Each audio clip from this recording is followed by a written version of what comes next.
Olá para você que começa o seu fim de semana ligado aqui com a gente nas notícias do PT e do governo Lula. E aqui a gente resume para você nos próximos 13 minutos os principais acontecimentos da semana. Vamos falar sobre o crescimento do setor automotivo, o recorde de exportações brasileiras, as medidas de combate à seca no Amazonas e muito mais. Muito prazer, eu sou Carol Brito e esse é o 13 Minutos, o podcast semanal de notícias da rede PT de comunicação.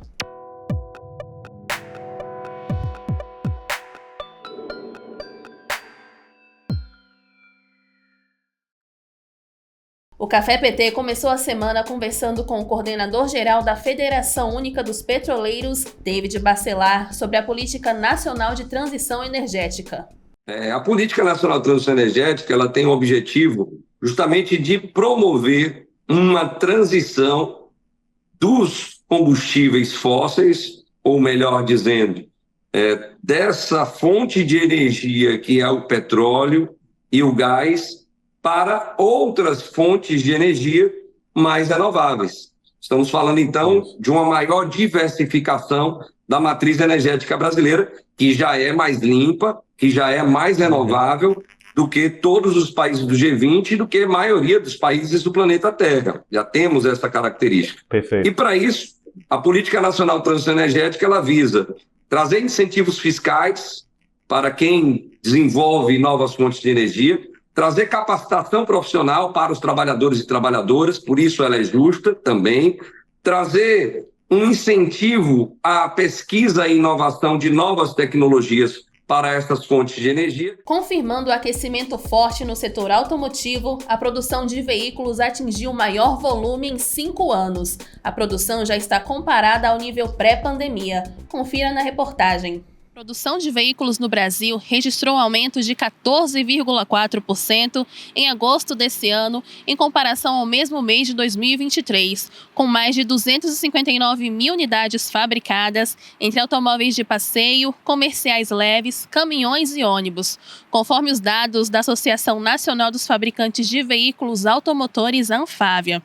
E esse é o melhor resultado desde outubro de 2019, refletindo a retomada dos níveis de produção anteriores à pandemia. Com iniciativa urgente para o meio ambiente, durante a coletiva, a Anfavea apresentou um estudo que prevê que cerca de 50% dos veículos vendidos na próxima década serão híbridos ou elétricos. O estudo é destinado à Conferência das Nações Unidas sobre Mudanças Climáticas e mostra que o uso de novas tecnologias de propulsão e biocombustíveis pode reduzir até 280 milhões de toneladas de CO2 nos próximos 15 anos. E na quarta-feira, o Café PT recebeu o secretário nacional de Assistência Social do Ministério do Desenvolvimento e Assistência Social, Família e Combate à Fome, André Quintão, que falou sobre a Aliança Global contra a Fome e a Pobreza. O Brasil já teve um período que saiu do mapa da fome, então nós temos esse desafio nacional. Mas o presidente Lula, pela liderança que pelo protagonismo que tem, também elevou essa bandeira, essa causa civilizatória, humanitária para todo mundo na presidência do G20. O MDS tem um papel de protagonismo na construção dessa aliança, junto com o Ministério das Relações Exteriores e o Ministério da Fazenda.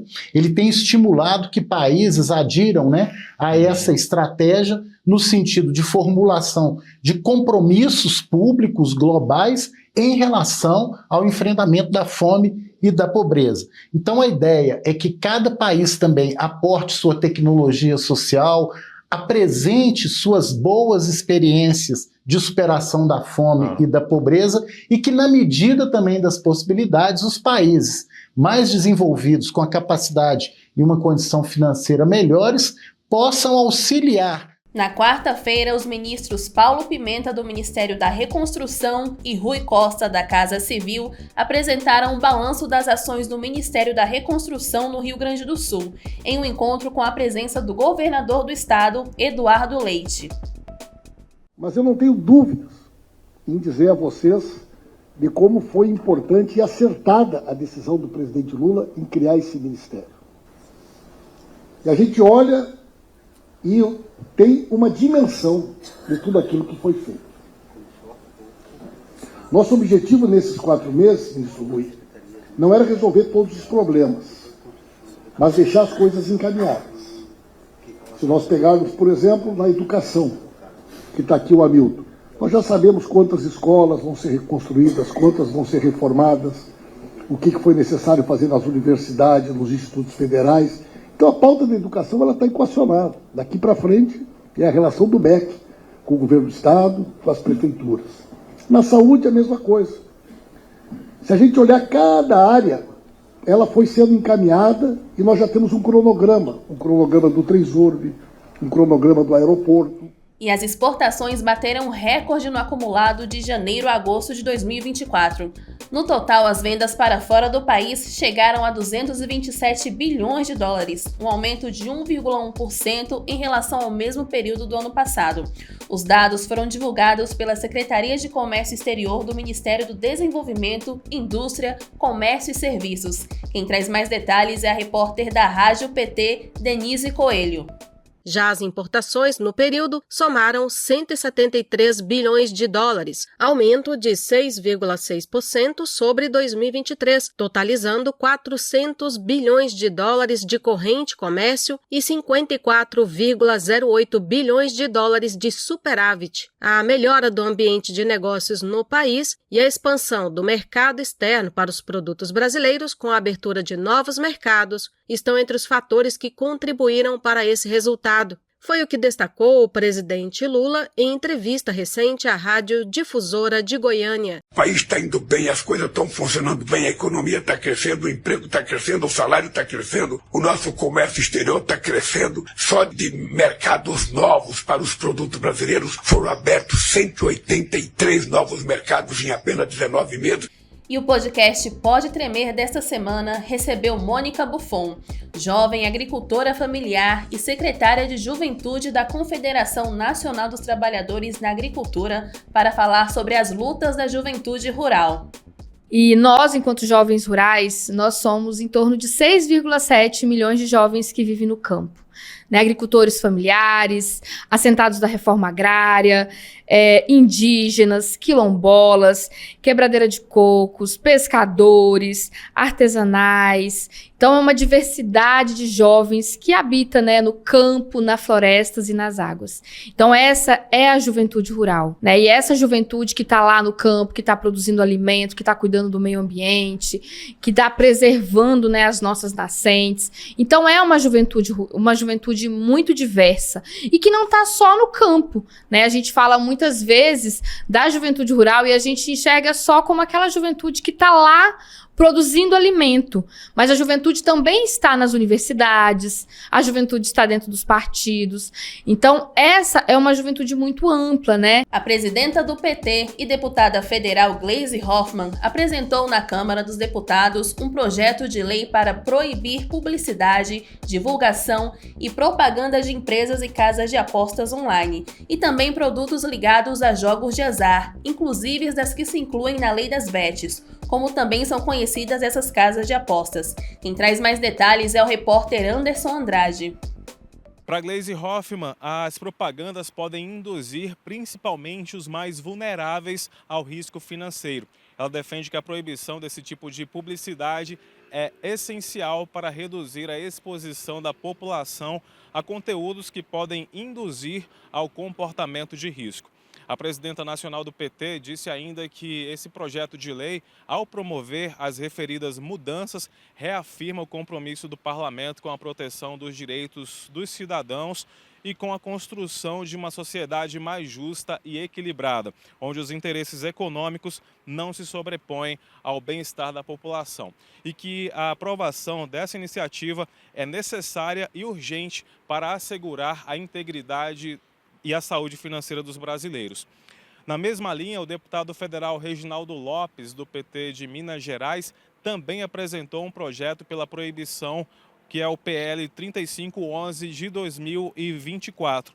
Ele também defende que as casas de apostas, conhecidas como bets, invadiram o país nos últimos tempos e se transformaram em problemas em vários aspectos, pois, ainda segundo palavras do parlamentar, já criou uma legião de viciados, arruinando financeiramente famílias e adoecendo apostadores. E nesta sexta, o Café PT recebeu o candidato à Prefeitura de Petrolina, Odaci Amorim, para conversar sobre os investimentos do governo federal em Pernambuco e a campanha para as eleições municipais. Nós temos o orgulho, a alegria de ter um pernambucano, presidente do Brasil, o presidente Lula, que é um grande parceiro de Petrolina. Na verdade, Petrolina está na hora de ter um governo nivelado com o governo federal e um modelo de governo que cuida de gente, que tem uma preocupação com pessoas, de olhar para as pessoas como gente e nunca como um número.